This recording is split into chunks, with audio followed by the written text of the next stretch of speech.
اپنے رب کو غافل نہ سمجھو. انما یؤخرہم لیوم تشخص فیہ الابصار، جس دن آنکھیں پھٹ جائیں گی وہ دن تیرے رب نے فیصلے کا رکھا ہوا ہے اور اس نے آنا ہے، اسے کو روک نہیں سکتا. لا تأتیکم الا بغتہ، اچانک آئے گا اور ہم سب کھڑے ہوں گے. یوم نسیر الجبال، پہاڑ ہٹ جائیں گے. وتری الارض بارزہ، زمین چٹیل میدان ہوگی، کوئی اونچ نیچ نہیں ہوگی. لا تری فیہا عوجا ولا امتا، نہ کھڈا نہ پہاڑ، بالکل سیدھا سیدھا میدان. اور اللہ سب کو جمع کرے گا. وحشرناہم، کا سب کو زندہ کروں گا. فلم نغادر منہم احدا، ایک کو بھی پیچھے نہیں چھوڑوں گا. کوئی بھاگ سکتا ہے نہیں. لقد احصاہم، تیرے رب کا گھیرا ہوگا. کوئی آگے پیچھے ہو کر گنتی غلط کر دے تو نہیں. وعدہم عدا، پورا کیلکولیٹ کیا ہوگا. وہ تو اس نے چونٹیوں کو گن کے رکھا ہوا ہے، تمہاری کیا حیثیت. تو اب دو مجبوریوں میں اللہ تعالیٰ نے ہمیں اختیار دیا ہے، اچھائی اور برائی. دین پہ چلو چھوڑ دو. تو وہ دین جو میرے رب نے مجھے دیا ہے اس میں دو حصے ہیں، ایک عبادت اور ایک اخلاق. پھر عبادت کے نیچے بہت سی چیزیں ہیں اور اخلاق کے نیچے عبادت سے بھی بے شمار چیزیں ہیں. عبادت کا جو چیپٹر ہے وہ مختصر ہے، اخلاق کا چیپٹر بہت لمبا چوڑا ہے، بہت پھیلا ہوا ہے. تو عبادت ہماری بنیاد ہے جس میں لا الہ الا اللہ، جس میں میرے نبی نے فرمایا بنی الاسلام علی خمس، اسلام کی بنیاد 5 چیزیں ہیں. شہادت لا الہ الا اللہ محمد رسول اللہ، لا الہ الا اللہ محمد رسول اللہ کی گواہی، و اقام الصلاۃ، نماز، و ایتاء الزکاۃ، زکوٰۃ، و صوم رمضان، رمضان کے روزے، و حج البیت من استطاع الیہ سبیلا، اور حج. یہ 5 میں سے ایک اندر کا ایمان ہے جو نظر آنے والی چیز نہیں ہے، اور 4 نظر آنے والے کام ہیں، نماز ہے، زکوٰۃ ہے، روزہ ہے اور حج ہے. یہ 4 کسی نہ کسی طرح اس کی نشانی، افطاری ہو رہی، سحری ہو رہی، پتہ چلا کہ روزہ رکھا جا رہا ہے. نماز پڑھ رہے ہیں، پتہ چلا ہے نماز پڑھی جا رہی ہے. زکوٰۃ دے رہے ہیں تو دینے والے کو پتہ چل رہا ہے، لینے والے کو پتہ چل رہا ہے کہ کچھ لیا دیا جا رہا ہے. اور حج تو کھلا عمل ہے، لاکھوں انسانوں کے ساتھ مل کے کیا جاتا ہے. یہ 5 چیزیں اللہ نے ہماری بنیاد بنائی، جس میں لا الہ الا اللہ بنیاد کی بھی بنیاد ہے. لا الہ الا اللہ اندر کی چیز ہے، محمد رسول اللہ باہر کی چیز ہے. لا الہ الا اللہ ہم دکھا نہیں سکتے، محمد رسول اللہ ہم چھپا نہیں سکتے. لا الہ الا اللہ بتانا پڑتا ہے، محمد رسول اللہ چھپانا بھی چاہیں تو نہیں چھپا سکتے. لا الہ الا اللہ کے لیے کوئی دلیل دینی پڑے گی. میں صرف ایک اللہ کو مانتا ہوں، کیا دلیل ہے؟ نماز پڑھتا ہوں، روزہ رکھتا ہوں، مخلوق سے آگے ہاتھ نہیں پھیلاتا ہوں، پتھر کو سجدہ نہیں کرتا ہوں. بہت سارے دلائل دینے پڑیں. لیکن محمد رسول اللہ تو ایسے سامنے آتا ہے جیسے سورج سامنے آتا ہے تو کوئی دلیل باقی نہیں رہ جاتی کہ جی کیا دلیل ہے کہ سورج ہے کہ پاگل دیکھ کھڑا ہوا ہے، یہ نظر آ رہا ہے. اس یہی سورج کا آنا اس کی دلیل ہے. تو پہلی چیز ہے لا الہ الا اللہ محمد رسول اللہ. لا کے ذریعے سے ساری کائنات کی نفی، کہ سب سے کٹ کے اللہ سے جڑ جا. مشرق لا، مغرب لا، شمال لا، جنوب لا، آسمانوں پہ لا، زمینوں پہ لا، پتھروں پہ لا، پہاڑوں پہ لا، نوری پہ لا، ناری پہ لا، آفتابی پہ لا، خاکی پہ لا. لا کو ایسے پھرایا ہے میرے اللہ نے کہ اپنے سوا ہر شے کو کاٹ کے رکھ دیا ہے کہ یہ کچھ نہیں، سب اللہ ہے. 0 0 0 لکھتے جاؤ، ساری کاپی بھر دو تو آپ نے کچھ بھی نہیں لکھا. اور 1 لگا دو پہلے 0 کے ساتھ تو ہر 0 دوسرے سے طاقتور بنتا جا رہا ہے، بنتا جا رہا ہے، بنتا جا رہا ہے، بنتا جا رہا ہے. پیچھے الف کا کمال ہے، پیچھے 1 کا کمال ہے. 1 کو ہٹاؤ تو سب 0 ہے. اللہ اب ایک ہستی ہے تو جبریل طاقت ہے، 0 نہیں ہے. اللہ ہٹ جائے تو جبریل 0 ہے. میکائیل، اسرائیل، اسرافیل طاقت ہیں اگر اللہ ہے. اللہ پیچھے ہٹ جائے تو یہ تینوں 0 ہیں. جنت خوبصورت نعمتوں کا ٹھکانہ ہے، اس کے پیچھے 1 ہے. اللہ پیچھے ہٹ جائے تو جنت بھی 0 ہے، اللہ پیچھے ہٹ جائے تو جہنم بھی 0 ہے، اللہ پیچھے ہٹ جائے تو زمین آسمان کچھ نہیں ہے. لا کے ذریعے سے ہر چیز کو توڑ کر دل کا قبلہ اللہ بنا اور چہرے کا قبلہ بیت اللہ بنا تو تب تیری نماز مکمل ہوگی، تب تیرا ایمان مکمل ہوگا. اس وقت دل کا قبلہ اللہ نہیں ہے، وہ پیسہ ہے، پیسہ ہے. دل کا قبلہ اللہ نہیں ہے، صرف کمائی ہے، صرف پیسہ ہے. تو اللہ تعالیٰ لا کے ذریعے سے کہتا ہے مجھے قبلہ بنا، دل مجھے دے. ابن آدم، اے آدم کی اولاد، انی لک محب فبحقی علیک کلی محبہ، میرے بندے میں تم سے پیار کرتا ہوں، تجھے میرے حق کی قسم تو بھی مجھ سے پیار کرنا سیکھ. اس دل کو اللہ کے لیے خالص کر، سب سے کٹ کر لا الہ لا الہ لا الہ تلوار چلتی ہے، لا الہ لا الہ لا الہ، پھر اللہ کے ساتھ تمام ہوتا ہے الا اللہ الا اللہ الا اللہ، صرف اللہ، نیچے بھی اللہ اوپر بھی اللہ، وهو الذی فی السماء الہ وفی الارض الہ، ادھر دیکھو تو اللہ اور اوپر دیکھو تو اللہ، رب المشرق والمغرب لا الہ الا هو فاتخذه وکیلا، مشرق میں دیکھو تو اللہ اور مغرب میں دیکھو تو اللہ، للہ المشرق والمغرب فاینما تولوا فثم وجہ اللہ، جدھر منہ پھیرو گے سامنے اللہ کے جلوے ہیں، جدھر منہ پھیرو گے سامنے اللہ کی قدرت ہے، جدھر دیکھو گے اللہ کے نظام اور شاہکار ہیں، جو لا کہا وہ لا ہوا، وہ لا بھی اس میں لا ہوا، جز لا ہوا کل لا ہوا، پھر کیا ہوا اللہ ہوا۔ یہ حج سے پہلے سیکھنے کی چیز ہے۔ حج کر کے زندگی کیوں نہیں بدل رہی؟ وہ بغیر سیکھے جا کے بیٹھ جاتے، پہلی جماعت کے بچے کو ایم اے کا پرچہ پکڑا دو، لو جی حل کرو۔ حج پر جانے سے پہلے بہت سی تیاری ہے، جیسے ابھی آپ کو ظاہری تیاری کے لیے جمع کر رہے ہیں، یہ لے جانا ہے وہ لے جانا ہے، یہ لے جانا ہے وہ لے جانا ہے، یہ نہیں لے جانا وہ نہیں لے جانا۔ اسی طرح اللہ کے دربار میں جانے کے کچھ اور آداب ہیں۔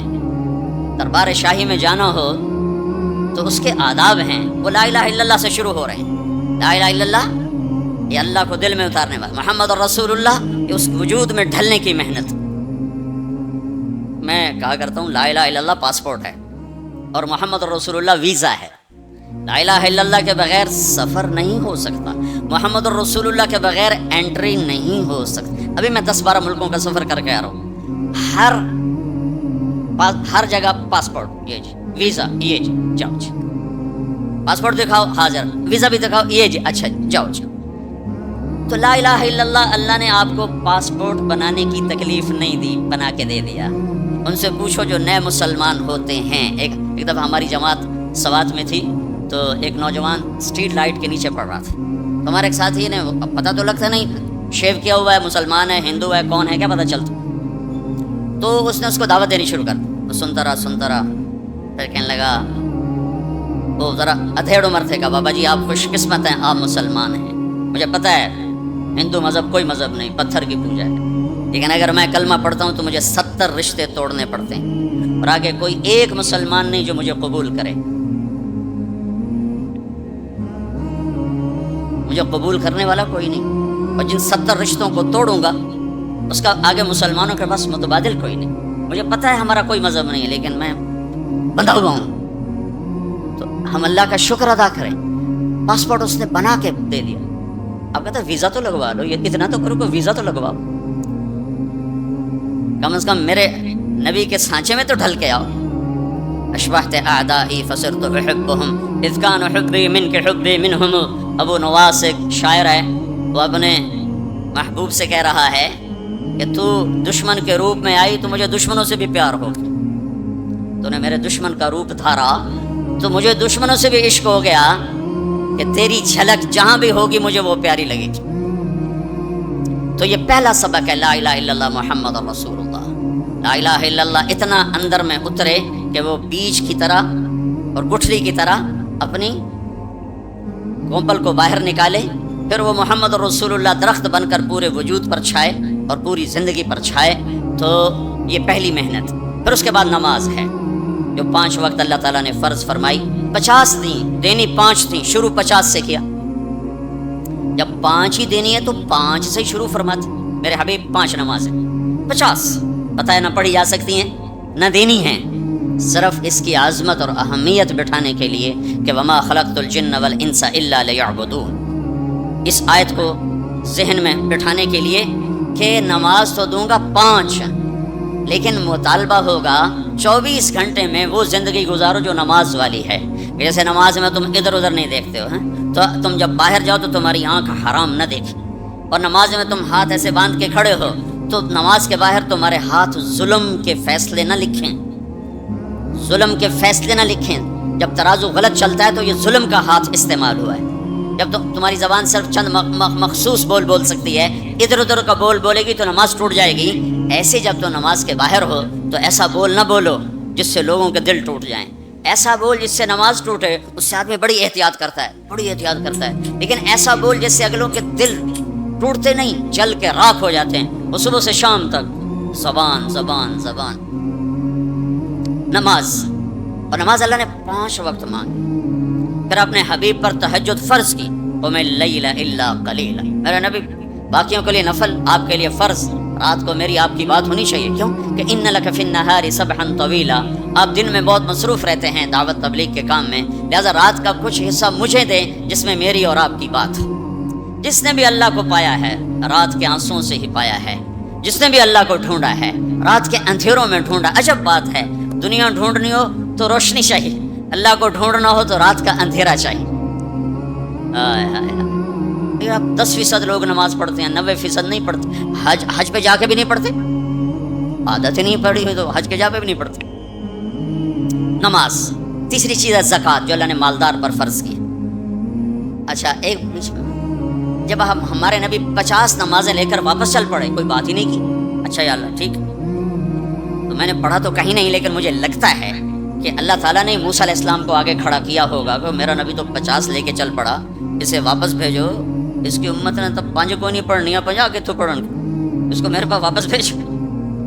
تو آگے موسیٰ علیہ السلام کھڑے ہوئے چھٹے آسمان پر، یا رسول اللہ سے ملاقات کیسی رہی؟ کہ بہت اچھی رہی. کیا ہوا؟ کہ 50 نمازیں ملی.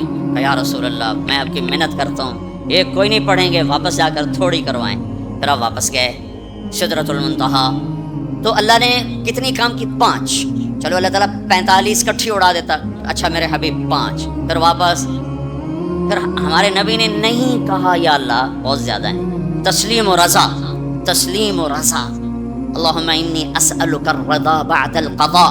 یہ دعا روز میرے نبی صبح و شام مانگتے تھے. اے اللہ مجھے اپنی تقدیر پہ راضی رہنے کی توفیق عطا فرما. پھر موسیٰ علیہ السلام کتنی؟ 45 واپس. پھر 5، پھر 5، پھر 5، اڑتے گئے 5 رہ گئے. پھر آگے موسیٰ علیہ السلام کھڑے ہوئے، یا رسول اللہ کتنی؟ 5. کہا نہیں واپس جائیں، کوئی نہیں پڑھیں گے. کہا نہیں اب مجھے شرم آتی ہے، 5 ختم ہو رہی ہیں. اب گیا تو یہ 5 بھی چلی گئی تو میری امت تو ختم ہو گئی، میری امت تو محروم ہو گئی. لہٰذا اب میں نہیں جاتا. کہا ٹھیک ہے آپ کی مرضی، ویسے مجھے پتا ہے کہ یہ نہیں پڑھیں گے، چونکہ میری امت پہ 2 نمازیں فرض تھیں، انہوں نے وہ بھی نہ پڑھی. یہ کراچی والے 5 کہاں پڑھیں؟ تو موسیٰ علیہ السلام چونکہ تجربہ کر چکے تھے، لیکن ہمارے نبی نے فرمایا نہیں اب مجھے شرم آتی ہے، میں نہیں واپس جاؤں. جس نے پڑھنا ہوگا پڑھے گا، نہیں پڑھنا ہوگا نہیں پڑھے. ہر کوئی اپنے کیے گا اجر اللہ سے لے لے. صرف عظمت اور اہمیت بٹھانے کی. جب آپ اس 5 پر موسیٰ علیہ السلام کو انکار کر کے چل پڑے تو پیچھے سے اللہ کی آواز آئی، میرے حبیب پڑھنے کو 5 لیکن میرا بول وہی، لکھوں گا 50. ہر نماز 10 لکھی جائے گی، ہر نماز 10 لکھی جائے گی. پھر اللہ نے زکوٰۃ کو فرض کی، مالداروں پہ زکوٰۃ. خذ من اموالہم صدقۃ تطہرہم بہا وتزکیہم وصلی علیہم. زکوٰۃ اتنا بڑا عمل ہے کہ اللہ تعالیٰ ہمیں کہتا ہے کہ میرے نبی پہ درود پڑھو، فرشتوں سے کہتا ہے میرے نبی پہ درود پڑھو، اور خود بھی کہتا ہے کہ میں اپنے نبی پر درود بھیجتا ہوں. اللہ کی طرف اب درود کی نسبت وہ رحمت ہے، اور فرشتوں کی طرف ہماری طرف درود کی نسبت دعا ہے جو ہم کرتے ہیں، صلی علی محمد وعلی آل محمد. تو اللہ تعالیٰ نے ہمیں آپ کو، پوری دنیا کے اہل ایمان کو، فرشتوں کو حکم دیا کہ میرے نبی پر درود پڑھو، اور خود بھی پڑھتا ہے، ان اللہ وملائکتہ یصلون علی النبی. جو لوگ اللہ کے نام پہ خرچ کریں گے تو اللہ تعالیٰ کہہ رہا ہے وصلی علیہم، اے میرے حبیب ساری امت پر نہیں، جو تیری امت میں میرے نام پہ خرچ کریں گے ان پہ تو درود پڑھ. اگرچہ یہاں صلی دعا کے معنی میں ہے کہ تو ان کے لیے دعا کر، آپ ان کے لیے دعا فرمائیں. تو مال خرچ کرنے والوں کے لیے اللہ اپنے حبیب سے فرما رہے ہیں کہ ان کے لیے آپ دعا کریں. صلی علیہم ان صلاتک سکن لہم. آپ کی جو دعا ہوگی اور آپ کی جو صلات ہوگی، جو آپ کا درود ہوگا، دنیا اور آخرت کے سارے مسائل ان کے حل کر کے لے جائے گا. ان کی دنیا بھی سکھی کر دے گا، ان کی آخرت بھی سکھی کر دے گا. تو اللہ تعالیٰ نے زکوٰۃ فرض کی، اور بہت تھوڑی فرض کی. پہلی امتوں پر تھی 100 میں 10 روپے، اور ہماری ہے 100 پہ 2.5 روپے. اور اتنا فضل فرمایا کہ پورا سال پیسہ پڑا رہے. پھر کہا اس میں سے 2.5 روپے دے دو، 2,500 دے دو، اگر استعمال ہو جائے تو کوئی سال سے 1 دن پہلے اگر وہ مال خرچ ہو گیا ہے تو زکوٰۃ ختم ہو گئی. اور 82 دفعہ قرآن میں مال خرچ کرنے کا حکم آیا، 82 دفعہ. اور اللہ تعالیٰ نے ترغیب دی ہے کہ مالدار فقیروں پہ خرچ کرے. پھر اللہ تعالیٰ نے فقیروں کو ترغیب دیا کہ تم بھی جتنی وسعت ہو خرچ کیا کرو. میرے نبی نے ترغیب دی سبق درہم 100,000 درہم، 1 روپیہ اللہ کے نام پہ خرچ کرنا 1 لاکھ روپیہ خرچ کرنے سے بڑھ گیا. تو صحابہ نے عرض کی وہ کیسے بڑھ گیا؟ تو آپ نے کہا ایک آدمی کے پاس 2 روپے، ایک آدمی کے پاس کروڑوں روپے. جس کے پاس 2 روپے تھے اس نے 1 روپیہ اللہ کے نام پہ دے دیا، اور جس کے پاس کروڑوں تھے اس نے 1 لاکھ دیا. جس نے 2 میں سے 1 دیا اس نے اپنے مال کا آدھا حصہ دیا. جس نے 1 لاکھ دیا اس نے اپنے مال کا کوئی 1000واں حصہ دیا. جب تولا جائے گا تو 1 روپے کا وزن 1 لاکھ سے بڑھ جائے گا. اور اس کا ایک واقعہ بھی، حضرت عمر ہمیشہ حضرت ابو بکر سے کوشش کرتے تھے آگے نکل جاؤں آگے نکل جاؤں آگے نکل جاؤں. ساری زندگی موقع نہ بن سکا. تبوک کا موقع آیا تو اللہ کے نبی نے کہا مال خرچ کرو. عثمان رضی اللہ تعالیٰ نے 10,000 لشکر کا سارا سامان تیار کیا. ان کی سواریاں، ان کا راشن کے لیے تھیلوں کو بند کرنے کے لیے دھاگے تک اپنے گھر سے دیے، اور 300 دینار اوپر دیے. تو اللہ کے نبی کی جھولی میں وہ 300 دینار پڑے تھے یوں، اور آپ ان دیناروں کو اٹھا کے یوں فرما رہے تھے ما علی عثمان اللہ یعمل بعد، عثمان آج کے بعد کچھ بھی نہ کرے تو جنت واجب ہوگی. تو عمر کہنے لگے آج میں ابو بکر کو کاٹ سکتا ہوں، آج میں اس سے آگے نکل سکتا ہوں کہ وہ آج کل غریب ہے، میں مالدار ہوں، تو وہ تھوڑا لائے گا میں زیادہ لاؤں گا تو میں بڑھ جاؤں گا. لہٰذا انہوں نے اپنے مال کا آدھا حصہ، آدھا گھر میں رکھا اور آدھا لے کر آئے. ابو بکر نے جھاڑو پھیر دیا، جو کچھ تھا وہ سارا سمیٹ کے لے آئے. جب دونوں پراپرٹی سامنے رکھی گئیں تو حضرت عمر کی بہت زیادہ نظر آ رہی، ابو بکر کی بہت تھوڑی نظر آ رہی. لہٰذا حضرت عمر بڑے اطمینان میں کھڑے کہ آج جیت خطاب کے بیٹے کی ہے. میں قربان جاؤں، اللہ رسول تو جانتے ہیں کہ کون کیا کر کے آیا ہے. تو میرے نبی نے سوال ہی بدل دیا جو اس موقع کا سوال ہی نہیں. کوئی آدمی مسجد میں چندہ دینے جائے، مدرسے میں چندہ دینے جائے، کہ جی مول صاحب یہ 1 لاکھ روپیہ ہے مدرسے کے لیے، مسجد کے لیے.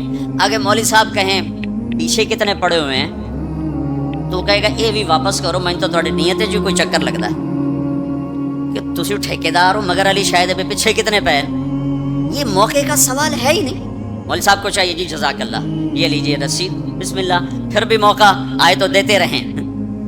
تو میرے نبی نے پوچھنا یہ تھا ابو بکر کتنا لائے ہو، عمر کتنا لائے ہو، اور یہی اس موقع کا سوال ہے. لیکن اللہ رسول جانتے ہیں کہ کس کے مال میں وزن زیادہ ہے. تو میرے نبی نے سوال بدل دیا، فرمایا عمر ما خلفتا، واہ واہ عمر پیچھے کیا چھوڑ کے آئے ہو. تو عمر تو وہیں دھڑم ہو گئے گا، میں گیا. سوال سے ہی وہ پتہ چلے گا، میری کلی اڑ گئی وکٹ. عمر ما خلفتا یا ما ترکت لأہلک، یہ دونوں الفاظ ہیں. پیچھے گھر والوں کے لیے کیا چھوڑا؟ تو پہلے حضرت عمر بڑے جوش میں کھڑے تھے، پھر ایک دم ڈھیلے ہو گئے. کہنے باجی آدھا چھوڑا ہے آدھا لایا. پھر آپ نے کہا ابا بکر ما خلفتا یا ما ترکت لأہلک، ابو بکر تو پیچھے چھوڑ کے کیا آیا، بچوں کے لیے کیا چھوڑ کے آیا؟ تو انہوں نے کہا ترکت اللہ و رسول، میں تو اللہ اس کے رسول کو چھوڑ کے آیا ہوں، باقی سب کچھ لے آیا. تو اس پر عمر کہنے لگے ابو بکر میں نہیں تجھ سے آگے بڑھ سکتا، کوئی بھی تجھ سے آگے نہیں بڑھ سکتا. اور اگلی سنو،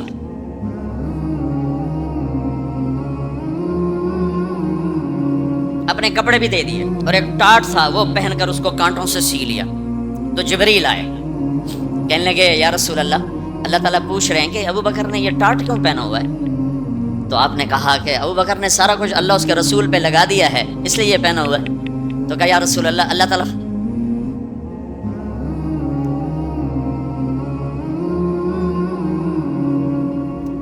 تعالیٰ فرما رہے ہیں ابو بکر سے پوچھو مجھ سے راضی تو ہے، مجھ سے راضی تو ہے، اس فخر میں مجھ سے راضی ہے؟ میں تو اتنا سفر کر کے آیا ہوں، حالانکہ ابھی 4 دن پہلے میں 12 ملکوں کا 10 ملکوں کا سفر کر کے آؤں، ساری ہڈیوں میں درد ہے. میں اس لیے آیا ہوں کہ چلو کوئی بخشش کا بہانہ مل جائے، کوئی بخشش کا بہانہ مل جائے، اللہ راضی ہو جائے. آپ سارے اس لیے حج پہ جا رہے ہو کہ اللہ راضی ہو جائے. جو سارے جہان سے کہتا ہے مجھے راضی کر، وہ کہہ رہا ہے ابو بکر سے پوچھو مجھ سے راضی تو ہے. تو آپ نے کہا ابو بکر تیرا رب تجھے سلام بھی کہہ رہا ہے اور پوچھ رہا ہے کہ راضی ہو. تو ابو بکر کی چیخیں نکلی، میں اپنے رب سے راضی، میں اپنے رب سے راضی، میں اپنے رب سے راضی.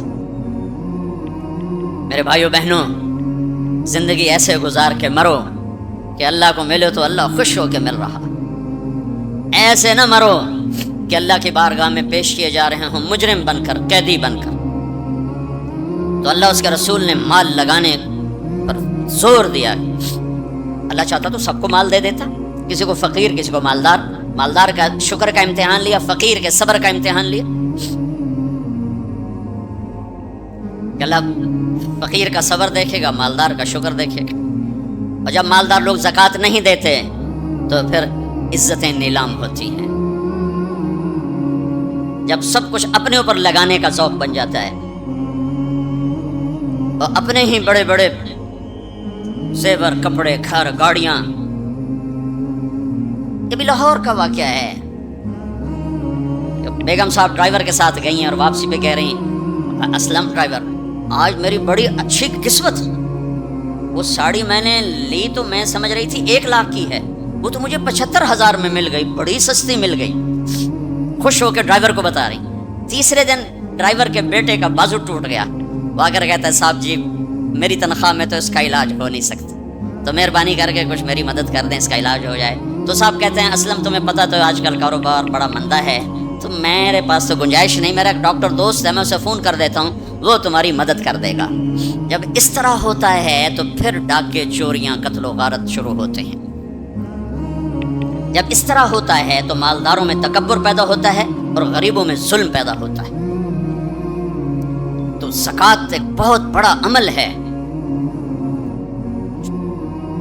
2.5% تو فرض ہے، اور زکوٰۃ دینے والا سخی نہیں اللہ کی بارگاہ میں، ہاں بخیل بھی نہیں، سخی بھی نہیں ہے، بخیل بھی نہیں، یعنی وہ بخل کے ملک سے نکل آیا ہے اور سخاوت کے ملک میں انٹری نہیں ہوئی۔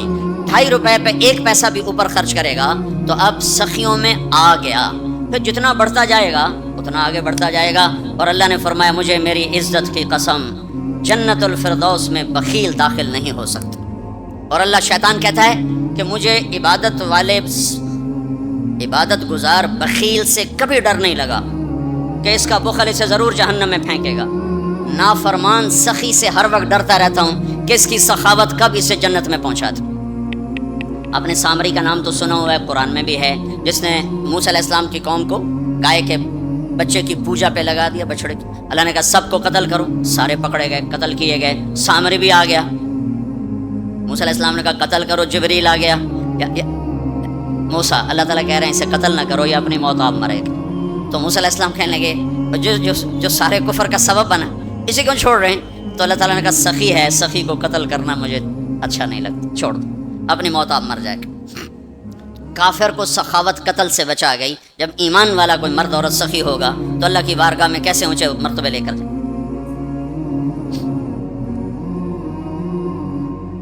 تو اپنے اوپر خرچ کرو وسعت کے مطابق، اللہ نے روکا نہیں ہے، منع نہیں کیا ہے، منع نہیں کیا ہے، لیکن غریب کو بھی یاد کرو۔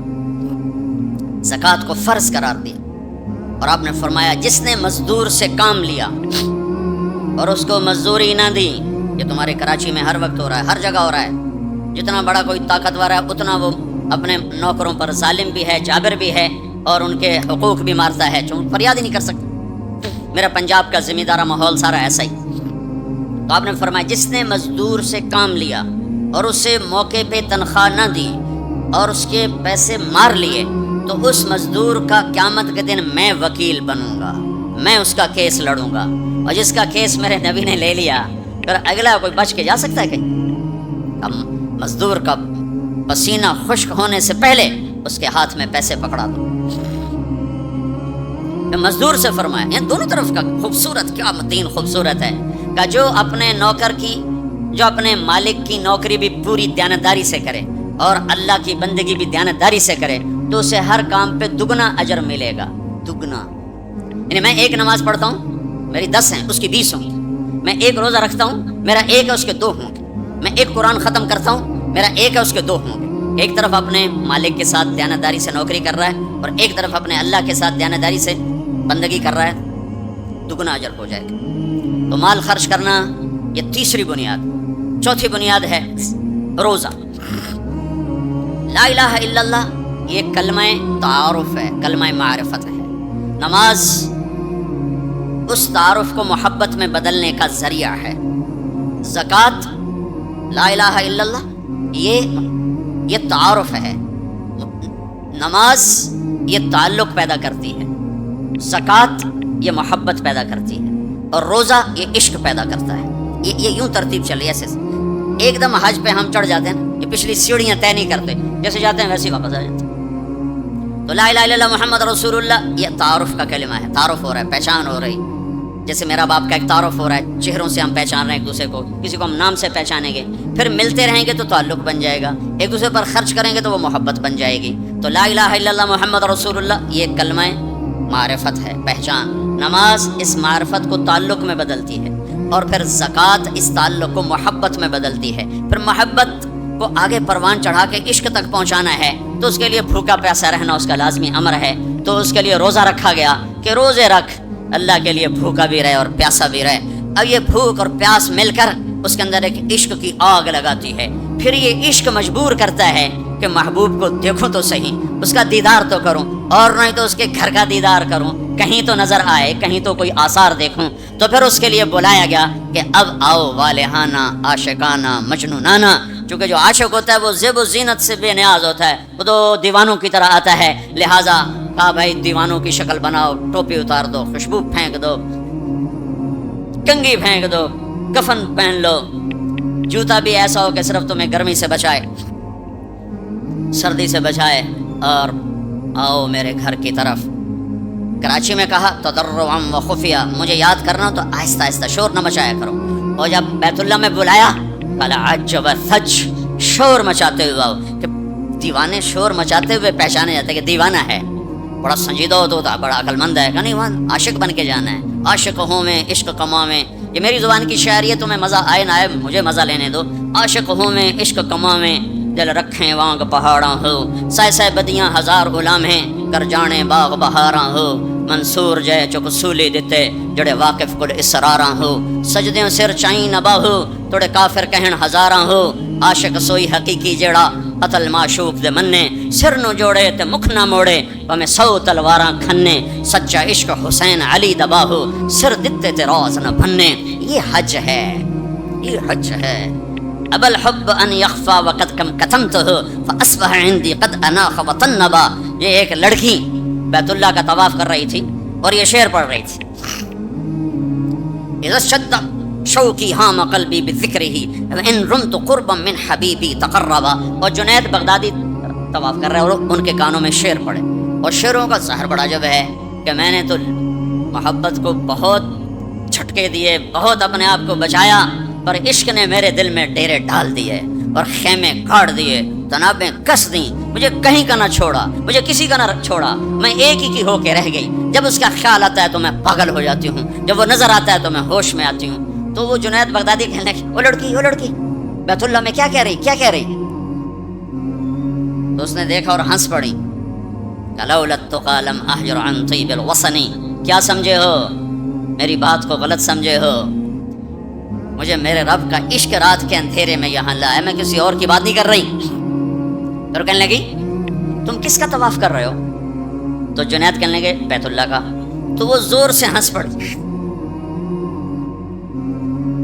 اور یوں آسمان کو دیکھا، کہنے لگی واہ میرے رب، تیرے بھی کیسے دیوانے بندے ہیں جو تجھے چھوڑ کے پتھروں کا طواف کرتے ہیں، جو تجھے چھوڑ کے پتھروں کا طواف کرتے ہیں۔ جنید فرماتے میں تو بے ہوش ہو کے گر گیا، جب ہوش آیا تو وہ بچی جا چکی تھی۔ تو لا الہ الا اللہ محمد رسول اللہ پہ محنت تعارف، نماز پہ محنت تعلق، مال کا خرچ کرنا محبت، روزے رکھنا عشق، اور حج پھر وصال ہے، ملاپ ہے، ملاقات ہے۔ دیکھو نا، کوئی عبادت کی شکل ہی نہیں ہے کہ ایک آدمی ننگے سر ہے، 2 چادریں پہنی ہوئی ہیں اور بیت اللہ میں چکر لگا رہا ہے۔ بھائی کیا کر رہے ہو؟ اونچے کوٹھے تے چڑھ دیکھا، ابھا دیکھا لمحہ دیکھا، ڈٹھی دل کو دیواں ٹیکا، سجن مل سم کے مر پوساں۔ یہ طواف ہے کہ میں تو کبھی دائیں دیکھتی ہوں، کبھی بائیں دیکھتی، کبھی آگے کبھی پیچھے، کہیں میرا محبوب نظر آئے، نہ نظر آئے تو میں مر جاؤں گی، جان کی بازی ہار بیٹھوں گی۔ میں محبوب کی تلاش تیرے کوچے اس بہانے، مجھے دن سے رات کرنا، کبھی اس سے بات کرنا، کبھی اس سے بات کرنا۔ حج عشق ہے، وہ ہمیں حاصل نہیں ہوتا ہے، لہذا تھوڑی سی تکلیف آتی، عثمان جی پیسے اتنے لائے نہیں تھے کی کیتا جے ساڑھے نہ، کیونکہ وہ تو کھانے پینے کا پروگرام ہے، کھابا پروگرام ہے، کیا بوفے مجھے یاد نہیں آ رہا تھا، بوفے ٹھنڈا ملا ہے، اس کے تو تصور میں ہی نہیں ہے کہ میں کسے ڈھونڈنے آیا ہوں۔ ایسا تو نہیں حسین بچوں سمیت نیزوں پہ چڑھ گئے تھے، ایک بول بول کے ساری نسل بچا سکتے۔ کون سی نسل؟ اہل البیت۔ کون سی نسل؟ آل الرسول۔ کون سی نسل؟ کائنات کی پاکیزہ ترین نسل۔ ایک بول پہ وہ اپنی بچا سکتے، اور جنت کا بھی کوئی نقصان نہ تھا۔ نہیں، اللہ پہ سودا نہیں ہو سکتا، کاٹ دو۔ تمہارا تاجر جھوٹ بولنے کو تیار نہیں، جھوٹ چھوڑنے کو تیار نہیں، سود چھوڑنے کو تیار نہیں۔ کتنے بڑے تاجروں نے میرے ساتھ متھا مارا کہ سود کے بغیر تجارت چلا کے دکھاؤ، سود کے بغیر تجارت کیسے چلے گی؟ کہ اللہ مطلب اللہ کو مقصود نہیں بنایا، اللہ کو ڈھونڈنا پانا اور اللہ کی طلب زندگی کا مقصد نہیں بنایا۔ یہی دھوکے کے گھر اور مچھر کے پر اور مکڑی کے جالے کی دوڑ ہے۔ اسی کو عزت سمجھا، اسی کو بڑائی سمجھا، اسی کو بلندی سمجھا، اسی کو معراج سمجھا۔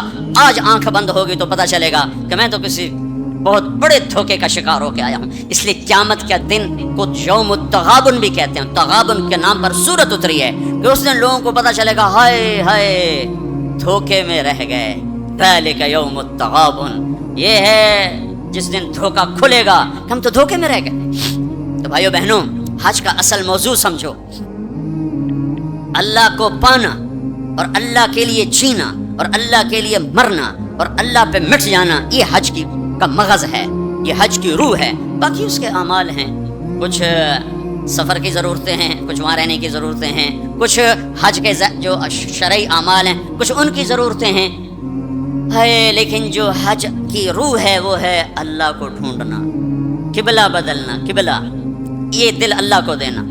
ایک صحابہ نے پوچھا یا رسول اللہ الاسلام، یا رسول اللہ اسلام کیا ہے؟ آپ نے کہا ان تسلم قلبک للہ، دل اللہ کو دے دے، یہ اسلام ہے، دل اللہ کو دے دے، یہ اسلام ہے۔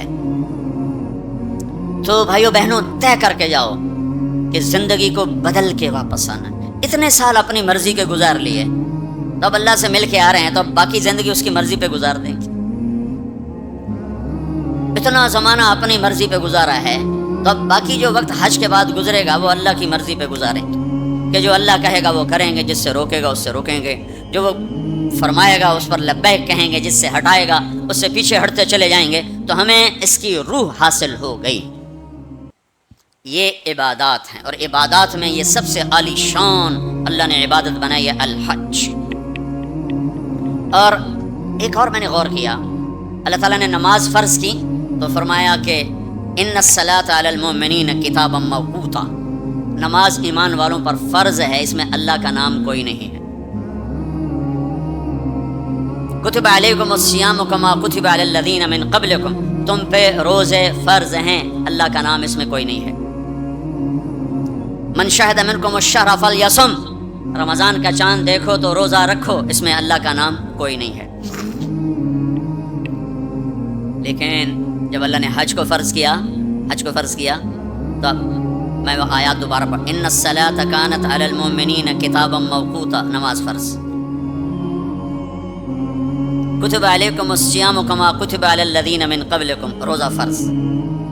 اقیموا الصلاۃ وآتوا الزکاۃ وانفقوا، زکوٰۃ فرض۔ اور جب اللہ تعالیٰ حج فرض فرمانے لگے تو اس کو یوں پیش کرتے کتب علیکم الحج، تم پہ حج فرض ہو گیا، یہ نہیں۔ وَلِلَّهِ عَلَى النَّاسِ حِجُّ الْبَيْتِ مَنِ اسْتَطَاعَ إِلَيْهِ سَبِيلًا وَمَنْ كَفَرَ فَإِنَّ اللَّهَ غَنِيٌّ عَنِ الْعَالَمِينَ۔ جس طرح اللہ نے حج کو پیش کیا ہے، کسی عمل کو ایسے پیش نہیں کیا۔ اس طرح اللہ پاک نے حج کو فرض بنا کے پیش کیا ہے، کسی فرض کو ایسے پیش نہیں کیا کہ نام ہی اپنا ہے، وَلِلَّهِ وَلِلَّهِ وَلِلَّهِ۔ اور یہ جو لام ہے، پہلے لام پھر اللہ تو بن گیا للہ۔ تو لام کے یہاں دو مطلب ہیں، للہ، بھائی حج کیوں کر رہے ہو؟ اللہ کے لیے کر رہا ہوں، اور کوئی حاجی تو نہیں کروانا، اللہ کے لیے کر رہا ہوں۔ وَلِلَّهِ، بھائی کدھر جا رہے ہو؟ احرام باندھا ہوا ہے، پتہ ہے حج پہ جا رہے ہیں، وہ بھی کہے گا حج پہ جا رہا ہوں، یہ کہے گا عمرے پہ جا رہا ہوں، لیکن اللہ نے تاثر کیا دیا ہے لام کے ذریعے سے، وَلِلَّهِ۔ کہاں جا رہے ہو؟ کہا جی میں اللہ کی ملاقات پہ جا رہا ہوں، اللہ نے بلایا ہے تو میں ملاقات کے لیے جا رہا ہوں. وللہ، اتنی خوبصورت ابتدا ہے. اور پھر آگے حج فرض کرنا ہے ایمان والوں پر، اور ایمان والوں میں مالداروں پر، اور مالداروں میں صحت مند پر. 3 شرطیں ہیں، ایمان بھی شرط ہے، مال بھی شرط ہے، صحت بھی شرط ہے. مال والا ہے، صحت کوئی نہیں، حج ساقط. ایمان والا ہے، مال کوئی نہیں، حج معاف. تو یہ 3، ایمان بھی ہو، مال بھی ہو، صحت بھی ہو. لیکن اللہ نے پیش کیسے کیا ہے؟ وَلِلَّهِ عَلَى النَّاسِ. عَلَى النَّاسِ میں کافر، مسلم، مشرک، مومن، سب، مالدار، غریب، فقیر، امیر، سب، بیمار، صحت مند، سارے، معذور، دوسرے، سارے. عَلَى النَّاسِ، عَلَى النَّاسِ. ہے کوئی میرے بندوں میں جو اپنے رب سے ملاقات چاہتا ہو؟ ہے کوئی جو اللہ کی ملاقات چاہتا ہو؟ انداز یہ ہے. اور آگے چونکہ صرف مالداروں کو اور صحت مند کو لینا ہے تو کہا حج البیت من استطاع الیہ السبیلا. اس کو آخر میں لائے، پہلے نہیں لائے، آخر میں لائے کہ ہاں بھائی تمہارے رب کی تمنا تو یہ ہے کہ سارے ہی آ جاؤ میری ملاقات کی. ایک واحد بادشاہ ہے جو فقیروں کا ہجوم دیکھ کے خوش ہوتا ہے، جو سوالیوں کا ہجوم دیکھ کے خوش ہوتا ہے. باقی جتنے ہیں وہ سوالیوں کو دیکھ کے ڈانٹتے بھی ہیں، بھاگتے بھی ہیں، دروازے بھی بند کرتے. ایک اللہ ہے، عجب صفت ہے، مانگو تو خوش ہوتا ہے، نہ مانگو تو ناراض ہو جاتا ہے. مانگتی کیوں نہیں؟ سب سے آخری جنتی کو اللہ تعالیٰ بڑے مزے سے نکالے گا جنت. اسے ایک اعلیٰ درجہ دینا ہے جو اس کا سٹیٹس ہے، سب سے آخری جنت. تو اس کو اللہ تعالیٰ جہنم پر لائے گا، پیچھے کمر جلے گی، آگے جسم محفوظ. تو اس کے دل میں اللہ سوال پیدا کرے گا، یا اللہ کہ مجھے جہنم سے تھوڑا باہر نکال دے، تیری بڑی مہربانی. تو اللہ کہے گا اور کچھ پھر مانگو گے؟ کہنے بالکل نہیں مانگتا ہوں. تو اللہ اس کو جہنم سے باہر نکال دے. تو آگے تھوڑی سی جنت دکھا دے. اب آدمی کی حرص و حوث تو ختم ہو نہیں سکتی. تھوڑی دیر بعد کہے گا یا اللہ وہ چھوٹی سی جنت مجھے دے دے، تیری بڑی مہربانی. تو اللہ کہے گا پھر اور تو نہیں مانگے گا؟ کہنے بالکل، تیری عزت کی قسم نہیں مانگتا ہوں. تو اللہ وہاں پہنچا دے. تھوڑی دیر کے بعد ایک اور اس کو درجہ دکھا دے. جب ادھر دیکھے گا پہلے آدمی پیدل کہتے اللہ سائیکل ہی دے دے. جب سائیکل آ جاتا ہے پھر کہتا ہے اللہ موٹر سائیکل دے دے. جب موٹر سائیکل آ جاتا ہے پھر کہتا ہے اللہ گڈی دے دے، چاہے سزوکی کیوں نہ ہوئے. جب سزوکی آ جاتی ہے اللہ ٹوٹا ہی دے دے. تو آدمی کا حرص آگے آگے جاتا ہے. تو تھوڑی دیر تک تو دیکھتا رہے گا، پھر چپ پھر کہے گا جی اللہ یہ مجھے درجہ دے دے، تیری بڑی مہربانی. تو اللہ فرمائیں گے پھر آگے تو نہیں مانگو گے؟ نہیں، تیری عزت کی قسم آگے نہیں مانگتے. تو اللہ وہاں پہنچا دے. پھر اس کا اصلی مقام اس کو ظاہر کرے گا جہاں اس نے جانا ہے. وہ آخری جنتی، میرے نبی نے فرمایا میں آنکھوں سے دیکھ رہا ہوں، جہنم سے نکل رہا ہے اور جنت میں جا رہا ہے. اس کا نام ہوگا جوہینہ. میرے نبی نے بتایا اس کا قبیلہ ہوگا جوہینہ، عرب قبیلہ ہے، عرب. اور جب وہ اس کو وہ آخری جنتی، اس کو اس دنیا سے 10 گنا بڑی جنت اللہ تعالیٰ فرمائے گا، اس زمین سے 10 گنا بڑی. تو اللہ یوں دکھائے گا. تو اب وہ اس کو دیکھے گا تو اب جو نظر آ رہا ہے وہ حقیر ہو جائے گا. تو پھر اس کو سوچ آئے گی جب ہن منگے آتا کہ دیں ریورس گیئر نہ لگ جائے، دوبارہ پیچھے دوزخ کی واپسی نہ ہو جائے. تو لہٰذا چپ، اندر میں ابال اٹھ رہے ہیں کہ مانگوں، اور ڈر لگ رہا ہے کہ اتنی دفعہ قسمیں کھائیں توڑ دیں. تو کہیں اللہ تعالیٰ کہ چل بہنوں واپس کر دو. تو لہٰذا چپ کر کے بیٹھو. اللہ تو اندر کا بھیج جانتا ہے. ہائے تھوڑی دیر کے بعد اللہ کہے گا مانگتے کیوں نہیں؟ کہے گا یا اللہ سألتک حتی استحییت وحلفت فیک حتی استحییت. یا اللہ میں نے اتنا مانگا کہ مانگتے شرم آتی ہے، اور اتنی دفعہ قسمیں توڑی ہیں کہ اب قسم توڑتے ہوئے شرم آتی ہے. تو اللہ تعالیٰ فرمائیں گے واہ واہ تو نے مجھے لگتا ہے سمجھائی نہیں. اچھا اگر میں تمہیں دنیا سے 10 گنا بڑی جنت دے دوں تو راضی ہے؟ تو کہے گا یا اللہ رب ہو کے مذاق تو نہ کر میرے ساتھ. تو اللہ تعالیٰ فرمائے کہ مذاق نہیں کر رہا ہوں، چل تیرے لیے دروازے کھل گئے ہیں. تو اللہ واحد شہنشاہ ہے، مانگو تو خوش ہوتا، نہ مانگو تو ناراض ہوتا، اور جتنا مانگو اتنا خوش ہوتا. بعض لوگ اشکال کرتے ہیں کہ یہ اتنے نیک آدمی ہیں، یہ دعائیں مانگ مانگ کے تھک گئے، ان کی قبول ہی نہیں ہو رہی. اور یہ فلاں آدمی ایسا ہے کہ وہ ایک کام سیدھا نہیں، دعا کرتا ہے قبول ہو جاتی. تو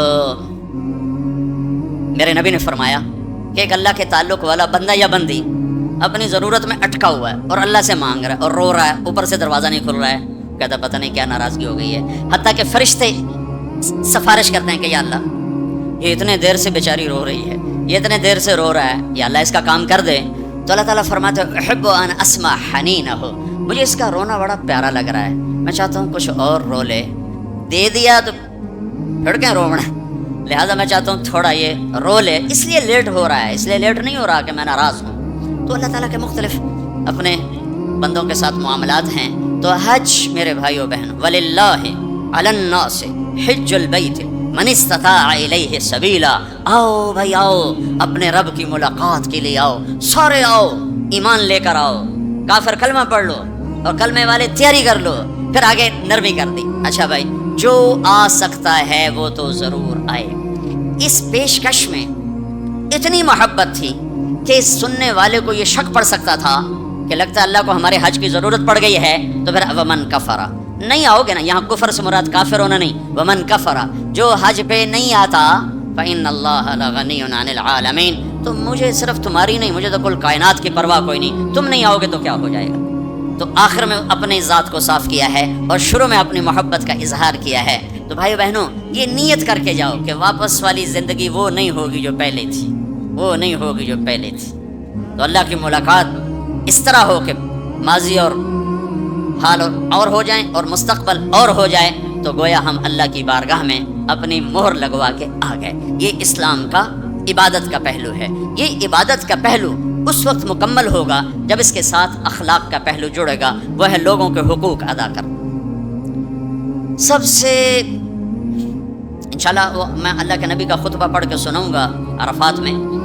3 دن آپ نے تقریر فرمائی، تینوں دن ایک ہی جگہ سے بیان شروع کیا، لوگو تمہاری عزتیں، تمہارے جان، تمہارے مال ایک دوسرے کے لیے حرام ہو گئے، کسی کی عزت پہ، کسی کے مال پہ، کسی کی جان پہ ہاتھ نہ ڈالنا۔ اور آخری جملہ ہے لا ترجع عبادی کفارا یضرب بعضکم رقاب بعض، دیکھو میرے بعد کافر نہ ہو جانا کہ ایک دوسرے کے گلے کاٹتے پھر رہے ہو، ایک دوسرے کے گلے کاٹتے پھرنا گویا میرے نبی کی نظر میں کافر ہو جانا ہے۔ یہ آخری جملہ تھا۔ اور پھر ایک اور آخر، لا تسودوا وجہی یوم القیامہ، دیکھو مجھے قیامت کا دن تمہاری وجہ سے شرمندہ نہ ہونا پڑے، مجھے شرمندہ ہونے سے بچانا۔ یہ آپ کے خطبات کے آخری الفاظ ہیں۔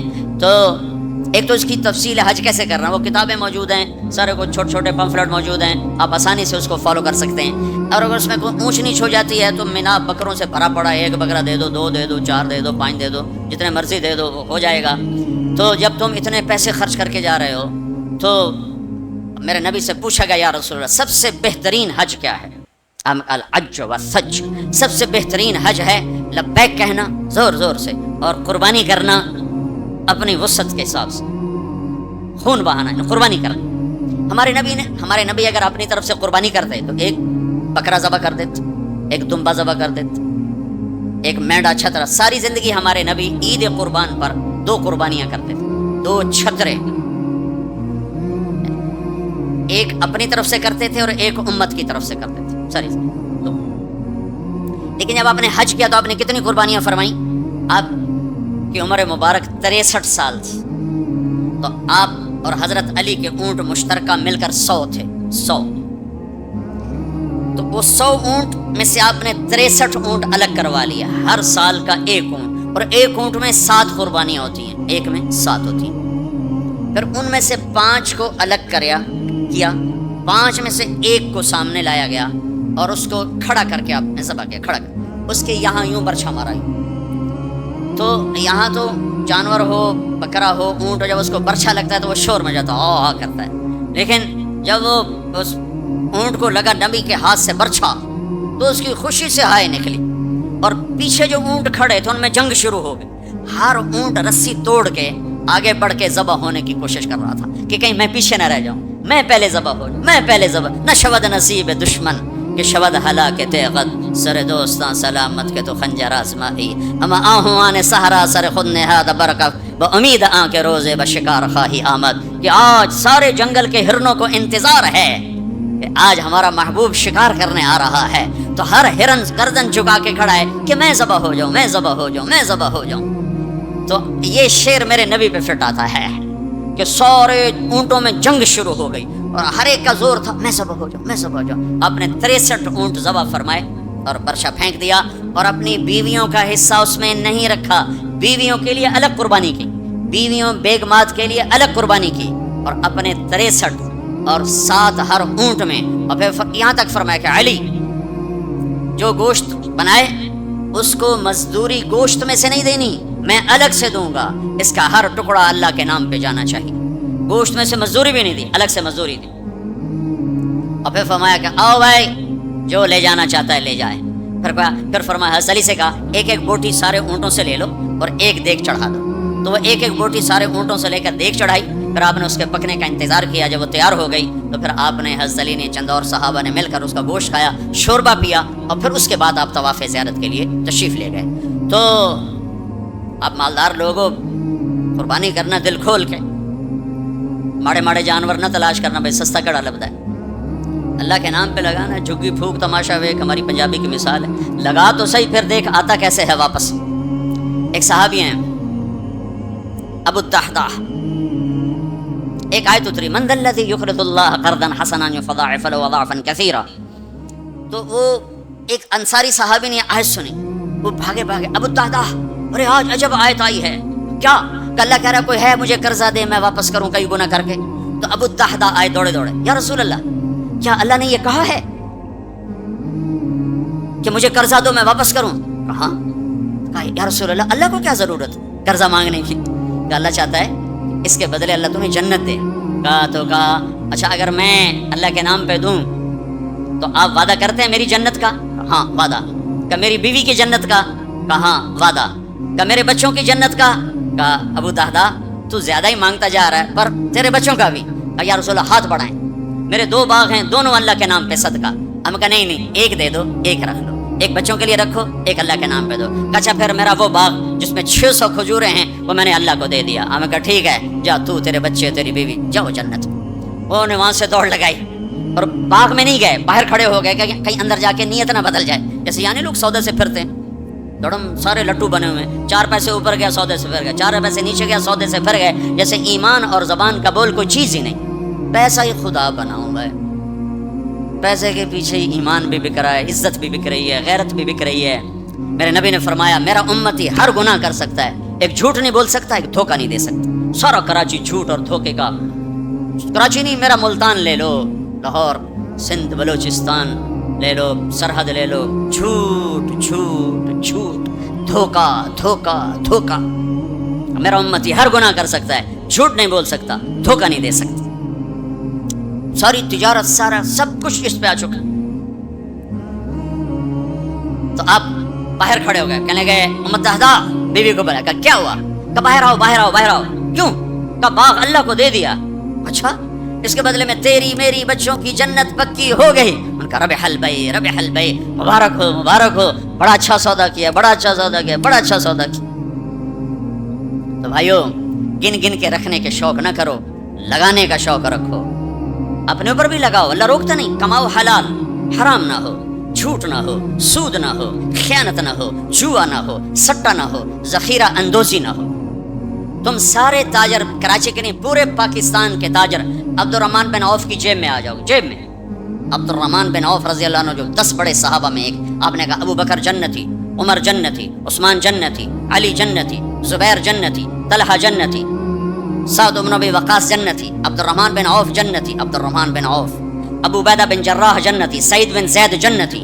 یہ 10 ٹاپ 10 صحابہ ہیں، ان میں ایک عبد الرحمن ہے۔ جب ان کا انتقال ہوا تو 3 ارب 10 کروڑ 20 لاکھ دینار، کاغذ دے نوٹ نہیں، تو کہ میں بے وقوف بنا چھڑا سارے نے، کاغذ چاہ کر ٹورے ودن، کوئی سیٹ صاحب، کوئی میاں صاحب، کوئی شیخ صاحب، وہ نیرا کاغذ ہی کاغذ، اور کاغذ بھی واپس لے کے پلاسٹک دے چھڑے ہے، کارڈ ہے جی کارڈ۔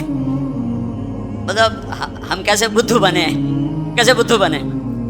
ارے دولت سونے اور چاندی کا نام ہے، یہ کاغذ پہ ڈالر باڑے چلے جاؤ، ڈالر بھی لے لو، پاؤنڈ بھی لے لو، جو جتنے مرضی باڑے چلے لو۔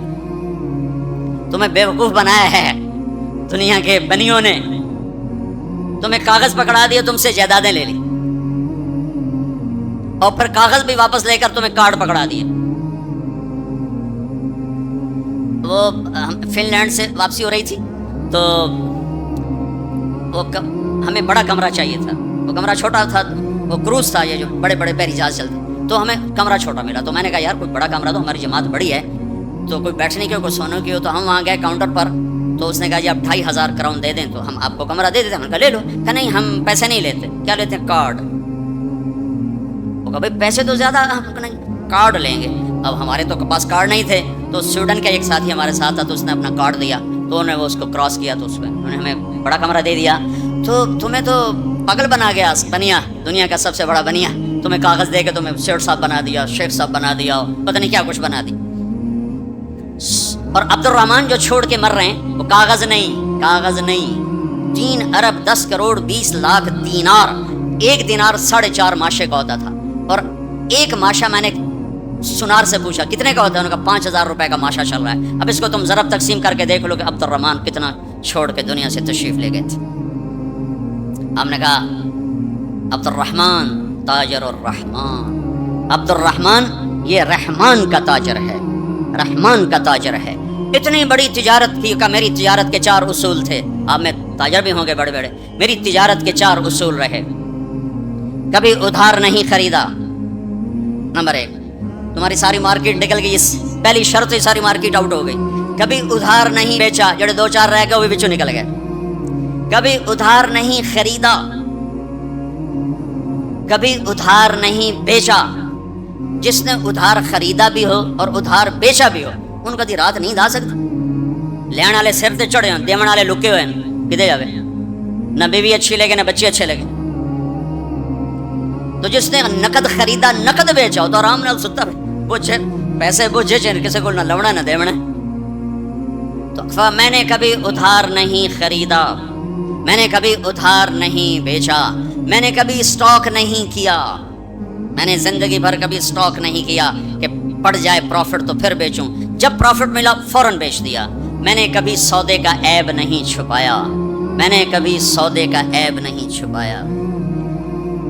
میرا ایک عزیز کہنے لگا جی مجھے یہ کپڑا مارکیٹ فیصل آباد میں کسی تاجر سے میری بات کرا دے, میں ذرا کپڑے کا کام سیکھ لوں. میں نے ایک سے کہہ دیا, اس نے کہا جی بھیج دو. ہفتے بعد وہ بچہ واپس آیا. اس بچے کے 4 مہینے تبلیغ میں لگے ہوئے تھے. میں نے کہا واپس کیوں آ گئے ہیں؟ اگر جو تھے پہلا کام میں سکھائیں دیں کہ عیب لکاونا کیویں, اب پہلے یہ سکھاتے ہیں کہ عیب چھپانا کیسے. میں کہا چنگا کیتا ہی واپس آ. تو عبد الرحمن جیسے تاجر بنو. ادھار لینا منع نہیں ہے, ادھار دینا منع نہیں ہے, ہاں چین سکون کے لیے, تاکہ تانوں گولیاں نہ کھاونیاں پڑ, نیندراں چڑیاں کتھے رہ گئیاں. ایک اربوں پتی آدمی کی بیگم کا فون ہے, مولانا میں دنیا کی بدقسمت ترین عورت ہوں. میں نے کہا کیا ہوا؟ ساری رات نیند نہیں آتی, ساری رات نیند نہیں آتی.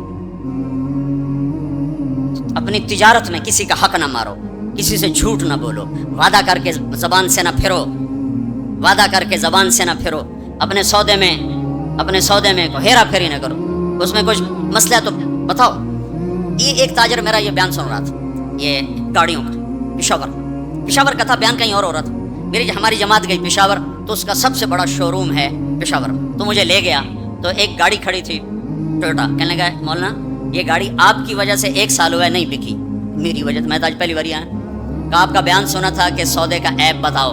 تو یہ گاڑی اتارتے ہوئے, نئی گاڑیاں بیچتا ہے, پرانی نئی گاڑی کا. بعض گاڑیاں جب اتار رہے ہوتے ہیں تو کہیں نہ کہیں سے لگ جاتی ہیں, پھر ہم اس کو پینٹ پونٹ کر کے کہتے ہیں بالکل فریش ہے. تو یہ گاڑی لگ گئی تھی. تو اب جو آتا ہے میں اس کو بتاتا ہوں یہاں سے لگی تھی, ہم نے پینٹ کر کہتے چھوڑو سن ہور دے ہو. کہ 1 سال ہو گیا. میں کہا چل میں خریدار ہوں, مجھے دے. کہ نہیں تیرے سے میں نہیں ڈالتا. تو ہماری جماعت وہیں تھی. 1 ہفتہ نہیں گزرا تھا کہ اس کا فون آیا کہ وہ میری گاڑی بک گئی. اتنا ہی اللہ دیکھتا ہے, تھوڑا سا دیکھتا ہے, کچا ہے کہ پکا ہے. تو صرف حج کر کے گناہ نہ بخشواؤ, سچی تجارت کر کے گناہ بخشواؤ. میرے نبی کا فرمان ہے, جو صبح سے شام تک بچوں کو حلال کمانے کے لیے تھکتا ہے اور تھک کے شام کو گھر جاتا ہے, اس کے اس دن کے سارے گناہ معاف ہو جاتے ہیں. تو بھائیو بہنوں, دین کا دوسرا حصہ ہے اللہ کے بندوں کے ساتھ حسن سلوک, ماں باپ کے ساتھ, بیوی کا خامند کے ساتھ, خامند کا بیوی کے ساتھ. اس زبان نے وہ آگ لگائی ہے کہ پوری دنیا میں جو آگ زبان نے لگائی ہے اتنے پیٹرول اور گیس سے بھی آگ نہیں لگتی. تو میں آپ سب سے اخلاق کے معاملے میں ایک بات, اس زبان کی حفاظت کرو. اس سے جھوٹ نکال دو, غیبت نکال دو, گالی نکال دو, دل آزاری نکال دو, دل شکنی نکال دو. جو کر جائیں سہ جاؤ, چپ کر جاؤ, پی جاؤ. میرے رب کی قسم, بڑے بڑے ولی ابدال تمہاری گرد کو نہیں پکڑ سکے. جس نے زبان کی حفاظت کی اسے کوئی پکڑ نہیں سکتا, وہ اتنی تیز رفتاری سے نکلے گا. تو یہ پوری زندگی میں نے بیان کی ہے مختصر وقت میں. صرف حج نہیں میرے سامنے موضوع, یہ ساری چیزیں ہماری زندگی کے ضروری فیکٹر ہیں. اور آخری جو میں اخلاق بتا رہا ہوں, حقوق العباد بتا رہا ہوں, یہ بڑا خوفناک چیپٹر ہے. اللہ سے معاملہ کچھ گنجائش ہے چونکہ اللہ سخی ہے, لیکن لوگوں سے معاملہ پڑا تو کم بڑا کھو جائے گا. اس لیے اللہ تعالیٰ فرمائے گا یہ معاف کرے تو میں کر دیتا ہوں, یہ نہ کرے تو میں نہیں کرتا. تو پھر کیا کریں؟ آپ نے فرمایا میری امت کا سب سے غریب آدمی کون ہے؟ کہا جی جس کے پاس پیسے نہ ہو. کا نہیں, میری امت کا غریب وہ ہے جو قیامت کے دن بڑے بڑے عمل لے کر آئے گا, حج, نماز, روزہ, زکوٰۃ, جہاد, تبلیغ, ذکر, تلاوت, پتہ نہیں کیا کچھ, لیکن حقوق العباد برباد کیے ہوں گے. کسی کو گالی دی, کسی کو تھپڑ مارا, کسی کی زمین دبائی, کسی کا گھر دبایا, کسی کے خلاف جھوٹا کیس کیا, جھوٹی گواہی دی, نوکر کو مارا, نوکرانی کو مارا. وہ سارے آ جائیں گے, یا اللہ ہمارا حق, کہ اتنی نمازیں دے دو, اتنے روزے دے دو, اتنے عمرے دے دو, اتنے حج دے دو, اتنا ذکر دے دو, اتنی تلاوت دے دو. وہ مائنس ہوتے ہوتے ہوتے ہوتے ہوتے وہ زیرو ہو جائے گا. ابھی حقدار باقی ہوں گے. تو پھر اللہ تعالیٰ فرمائے گا ان کے گناہ اس کے سر پہ ڈالو. ساری زندگی زنا نہیں کیا اور لوگوں کے زنا سر پہ پڑ رہے, ساری زندگی شراب نہیں پی, لوگوں کی شراب سر پہ پڑ رہے, ساری زندگی جوا نہیں کھیلا, لوگوں کے جوئے سر پہ پڑ رہے. اور آپ نے فرمایا کہ ساری زندگی کی عبادتیں کھو کر اور لوگوں کے گناہ سر پہ لے کر یہ جہنم میں جا کے گرے گا. یہ میری امت کا غریب ہے. تو اپنے اخلاق بھی بھائیو بہنوں ٹھیک کرو, اور یہ ایک زبان ٹھیک کر لو تو سارے اخلاق ٹھیک ہو جائیں. میرے نبی نے فرمایا معاذ تمہیں سارے دین کا خلاصہ بتاؤں؟ کہا جی کیا؟ مجھے دیکھنا, پچھلے بھی ذرا نظر اٹھا کے مجھے دیکھنا. معاذ تمہیں سارے دین کا خلاصہ بتاؤں؟ انہوں نے کہا جی کیا تھا؟ آپ نے کہا یہ ہے. تم بھی دیکھ لو بھائی,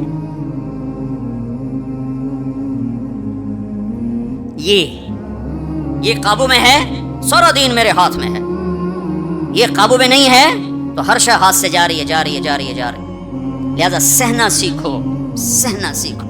گھر ٹوٹ رہے ہیں, طلاقوں کی ریشو بڑھ رہی ہے کہ سہنا نہیں سکھایا ماں باپ نے.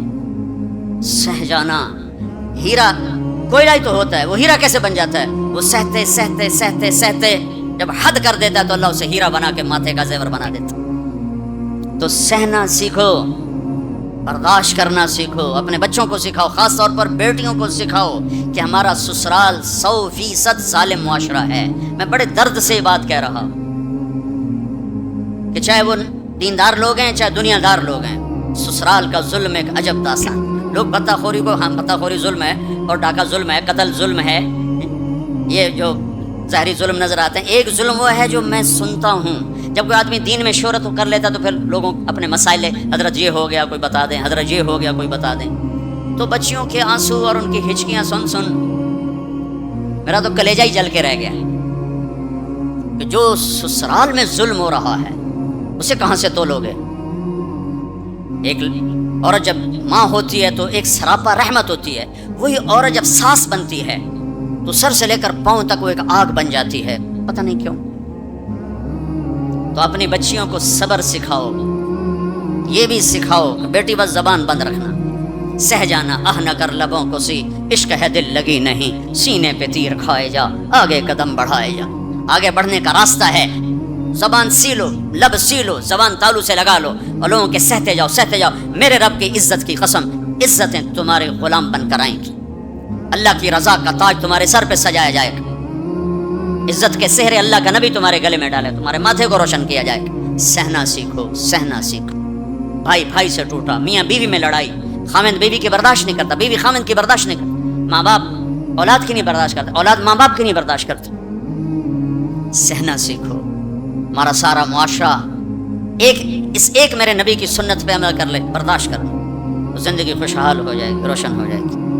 تو اللہ تعالیٰ آپ کا حج کا سفر قبول فرمائے. میں نے جو کہنا تھا کہہ دیا, پھر وہاں کچھ باقی باتیں یاد آئیں تو وہاں کہہ دوں گا. اور جب آپ حج سے واپس آ جائیں کچھ وقت تبلیغ میں ضرور لگائیں کہ یہ ایمان کو سیکھنے کی فرقہ واریت سے پاک ایک محنت ہمیں اللہ نے دی ہے, اور صدیوں کے بعد ایسا کام ملا ہے کہ جس سے لوگوں کو دین مل رہا ہے. اسپین میں جہاں میرا بیان تھا وہ ایک ہال تھا بہت بڑا, جس میں سارے دنیا سے علماء آتے ہیں یا کوئی سیاسی لوگ آتے ہیں, تو وہ وہاں ان کی تقریریں ہوتی ہیں. لہٰذا وہاں ایک سسٹم ہے کہ جو بھی اسپیکر بیان کرے گا آٹومیٹک اس کا بیان اسپینش میں ٹرانسلیٹ ہو کر پولیس کے پاس چلا جائے گا. تو میں نے وہاں بیان کیا, تو رات کو لیٹ نائٹ ایک ساتھی ہے کہ جو چیف پولیس ہے, یعنی DIG سمجھ لو, وہ کہتا ہے کہ میں نے آپ کے اس عالم سے ملنا ہے, میں ان سے ملنا چاہتا ہوں. تو میں نے کہا ٹھیک ہے مل لیتے ہیں. تو 2 دن کے بعد ہماری ملاقات ہوئی. وہ کہنے لگا کہ جو باتیں آپ نے کی ہیں ہم نے کبھی زندگی میں سنی نہیں, ہمارے پاس تو ہر چیز آتی ہے. آپ نے اسلام پیش کیا ہے, آپ نے انسانیت کو پیش کیا ہے. یہ غیر مسلم کہہ رہا ہے, غیر مسلم کہ اگر ہر آنے والا اسکالر ایسے ہی بولے جیسے آپ بولے ہیں تو ساری دنیا میں امن قائم ہو جائے گا. میں آپ سے درخواست کرتا ہوں آپ سال میں 2 دفعہ اسپین آیا کریں, 2 دفعہ. میں کہا بھائی ذمہ داراں دا بوجھا ویلا ہوندا ہے, ایڈے میرے کو ٹکٹ فالتو کوئی نہیں, یہ تو تمہیں سنا رہا ہوں. میں نے کہا اچھا جی میں انشاءاللہ آیا کروں گا سال میں 2 دفعہ. کب سال میں 2 دفعہ آئیں؟ آپ کی باتوں کی صرف مسلمانوں کو ضرورت نہیں ہے, ہماری قوم کو بھی ضرورت ہے جو باتیں آپ نے کی. تو میں نے کیا بیان کیا؟ اخلاق, یہ جو آپ سے بیان کر رہا ہوں. عبادات تو وہ سمجھتے نہیں, میں نے نماز کی بات کیوں نہیں کیا خبر, لیکن میں اخلاق کو بولا, ماں کے ساتھ کیا کرنا ہے, بیوی کے ساتھ کیا کرنا ہے, باپ کے ساتھ, بہن کے ساتھ, بھائیوں کے ساتھ, بچوں کے ساتھ, پڑوسیوں کے ساتھ, تو وہ ہل کے رہ گئے. پونا گھنٹہ میرے پاس بیٹھا ہے. تو میں نے ساتھیوں سے کہا کہ چھوٹے چھوٹے گفٹ لانا, ان کو دیں گے. جب وہ مجلس ختم ہوئی تو میں نے وہ تھے یہ اپنا خوشبو تھی, تو میں نے کہا ہمارے نبی کی سنت تھی جب کوئی اہم لوگ آتے تھے تو آپ ان کو ہدیہ دیتے تھے, تو میں اپنے نبی کی سنت میں آپ کو یہ گفٹ کرتا ہوں. تو تینوں کھڑے ہو گئے, انہیں کھڑے ہو کر وہ مجھ سے وصول کیے. اور پھر جب وہ گئے تو مجھے میرے سامنے نہیں دوسرے سے کہا کہ ہم اور بھی مسلم اسکالر سے ملے ہیں, ہمیں کسی نے اتنی عزت نہیں دی جتنی آپ کے اس ساتھی نے دی ہے. تبلیغ والوں نے ہمیں